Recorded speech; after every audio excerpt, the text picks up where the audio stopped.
where to start? I guess a little bit of introduction, especially for people who haven't been here for a while.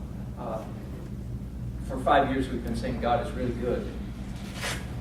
And if God is as good as we feel like He is, think He is, we're being led to believe He is, then what do we do with some of the bad news verses in the New Testament in particular?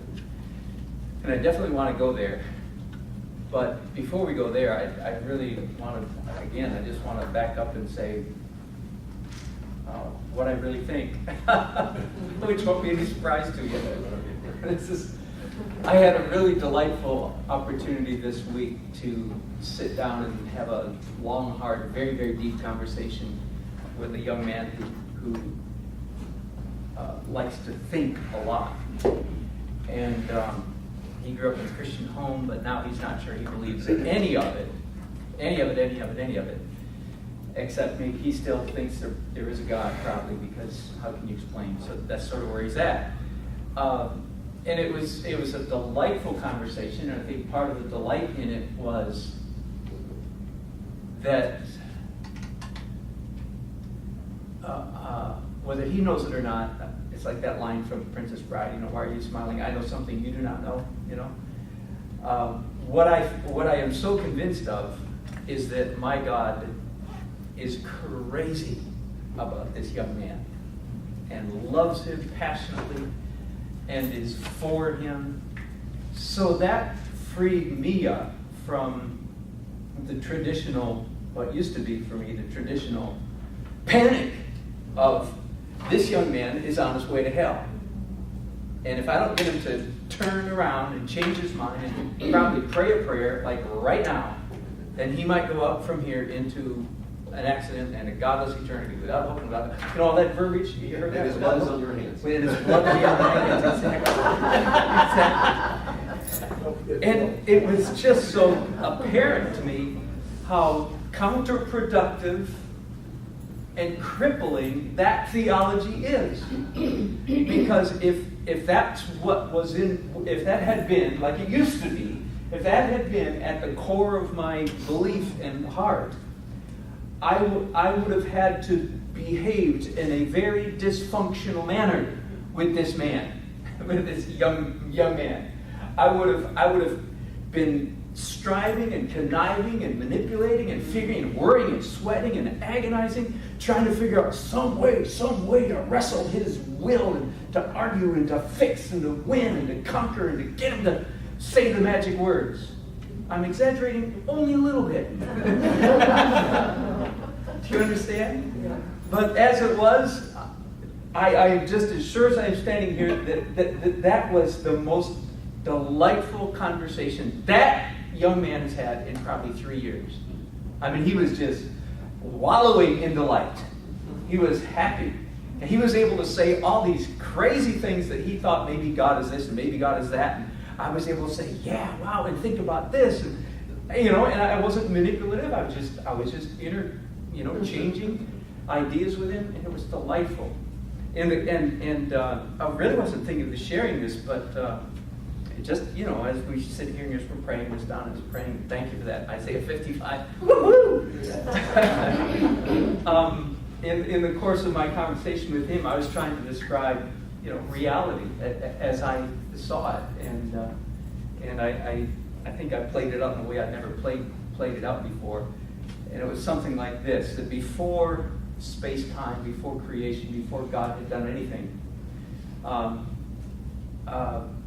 God, and and I said this many times to him, you understand, as soon as we say the word God,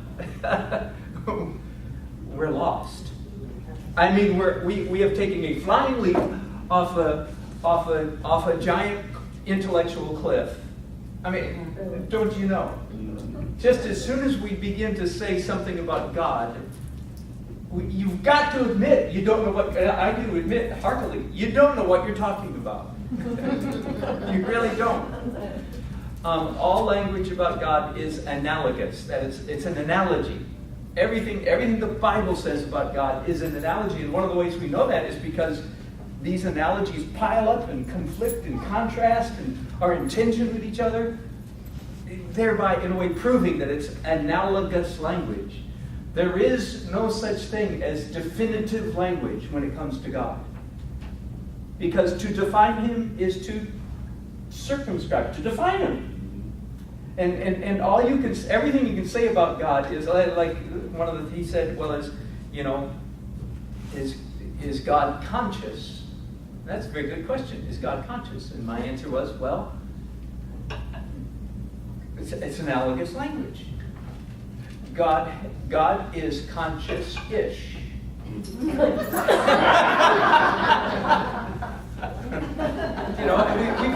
We've been down this road. How big is God? If God is infinite, how big is he?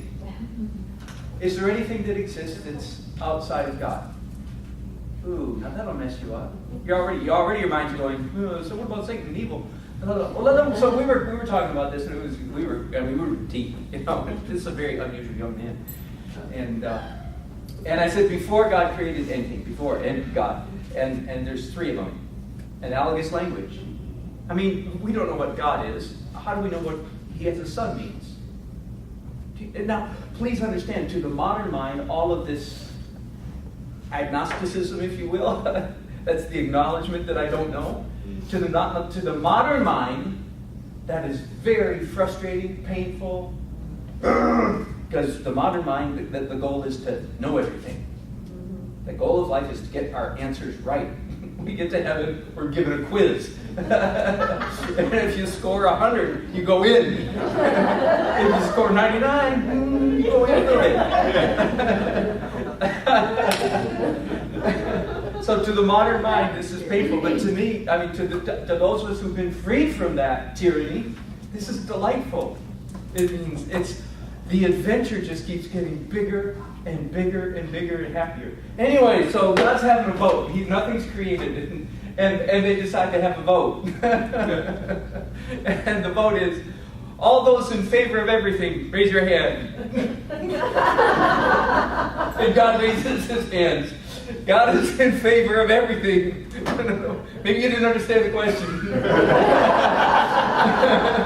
All those in favor of everything, raise your hand. And God votes in favor of everything. But then, and I mean, this is all ridiculously analogous language. You understand that? Analogous to the point of absurd almost. But then they decide, but look we keep winning every election. We keep winning every vote because it's only us.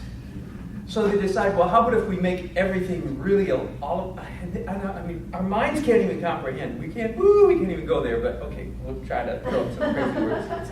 They try to make reality thicker, richer, denser, more real than it was when they just voted, those in favor of everything, boom, and then the universe, the cosmos, space-time explodes out of God's joy, laughter, delight, glory, beauty, nobility, majesty, gracious, love. The sound of the cosmos is laughter, background radiation, that's God laughing, ha ha ha ha ha ha. You know what I'm talking about? That's God just delighted with himself. That is what we live and exist and have our being. This chair is inside God. This chair is not God. But you might mean to tell me this chair exists outside of God? That's ridiculous. And this chair is just one little silly manifestation, tiny little speck of his laughter and his joy. That's what I believe. The hairs of your head are numbered, not because there's an old man sitting up in the sky somewhere thinking really hard about your hair and your hair and your hair and your hair and your hair. It's because all of our hairs exist inside his brain, if you will. See what I mean? His mind, and this is all analogous language. I mean, it's so analogous, it's almost absurd. But everything that is inside his mind. And we're on this giant trajectory where he spewed all of this out of his delight. And again, analogous, silly language, but Romans 11, from him and through him and to him, everything is boomeranging back into the party, into the Godhead, into that, all those in favor of everything. Say aye. That's where we're going back to. That's where we're going back to. Now the Hindus think we're going back to nothingness, which